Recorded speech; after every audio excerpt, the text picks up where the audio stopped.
I did not know what to expect walking into the tomb of a mad god, though the wax and incense certainly made it smell a proper temple. My father was dead, and the only family I had left was my cousin Berkut, a man I very well could have become were things different. We watched each corner carefully, the torchlight gleaming across our drawn blades. Wisps of smoke and the sounds from dark corridors kept us on our guard. The shambling steps and a jolt of armor came from one turn, as did the pained grunts of a man willing to stay himself walking. When he fell into Clive's arms, we could hardly recognize him until he spoke. Then, through the burns, soot, and blood, we realized we had found Fernand. He poured his regrets to us, his hopes we would live to see a sunrise without his mistakes, but not for giving us a warning. Berkut was no longer. I'm sure we all knew he meant to say human.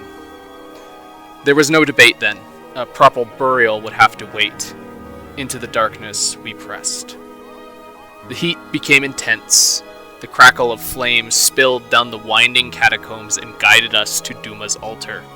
The smoke bore a certain smell, one my time in the Deliverance had made me all too familiar with, the scent of burning corpses. There he stood. His eyes were empty, his hands tremored, and his voice seemed to never match the movements of his lips. He reached out his empty hand as if to ask a woman to dance, and the flame coiled around him, twisting and twirling until a human shape formed and a wraith of fire with an expressionless face embraced him. My beloved Renea. Beautiful, isn't she?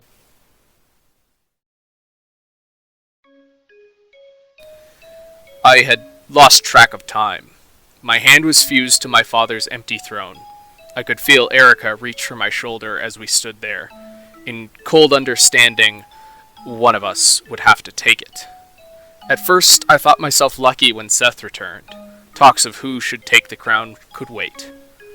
Though, when Seth could barely muster any sort of explanation, a hole began to form in my stomach. I breathed as deeply as I could and followed.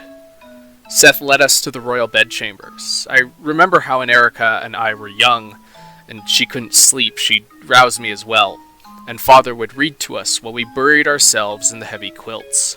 I expected no such warmth when we reached the door. The curtains were shut and the room dark. Wine lingered in the air. Empty bottles of vintage from Carcino and Frelia were discarded haphazardly on the carpets. The faint creak of Father's rocking chair could be heard from the distance, and with our arrival came a meek voice. Darling. A woman rose from her chair. The light at our backs illuminated her as she approached. Her skin was matte and clammy, and the whites of her eyes a pallid yellow. I had seen this once before. Emperor Vigard looked much the same. I watched as Seth interposed himself between Erica and Monica, or this thing that resembled Monica. Leon, what have you done? From inside the walls, I could hear the sounds of battle and the horns of Bayork chargers and the growl of Legues. Then, nothing. Through the arrow slits in the stained glass of the fortress walls came a light, bright as a falling star with the scream of a dying sun. My ears rang, my heart pounded. I felt around in a flashing blindness until I could hear my own voice. "Mist, are you all right?" I called. "Thank the gods," she answered. Just so, as my ears fell silent, my chest began to ache. Something was wrong. The sounds of battle had stopped. We looked around at each other, the few of us who were here. With an uneasy promise, I took to breaking the waiting. "I'll go," I said. From the grounds to the gate, all I could hear was the wind howling across the parapets, the ruffle of my cloak, and the clank of my sword in its scabbard. My breath fogged up in the cold air, as my jaw hung open in disbelief. Statues. All of them. Still as the earth, their faces frozen in silent screams and hollow snarls. As if not in control of my own legs, I stepped forwards. I walked among ghosts locked in their hatred. I held a shaky hand to a frozen legoose. I felt no warmth. My breaths quickened, as did my heart. I shouted for anyone. First I asked, then I made demands, until all I could do was beg. Somebody please! Somebody please!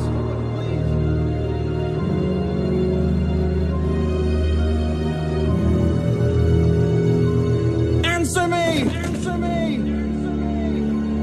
Is anyone here? I ached for a reply until my throat gave up, and the snow began to fall. That new student, or returning student, I suppose, troubled me. I believe it was Hilda who put my thoughts into words best. Why so cheerful after a year of imprisonment? I suppose that Goneril girl can be sharp when she actually tries. Sedith says he remembers a very different Monica from last year. I've little choice but to take his word for that, given Manuel is preoccupied with her injuries and Hanneman with Flane's crest. I sometimes wonder if I'm the only one doing any teaching around here. Still, it's slow going. Monica barely shows up to class. All she does is follow Edelgard, and whenever I try to approach them both, it's all smiles and excuses. Just youths, I suppose.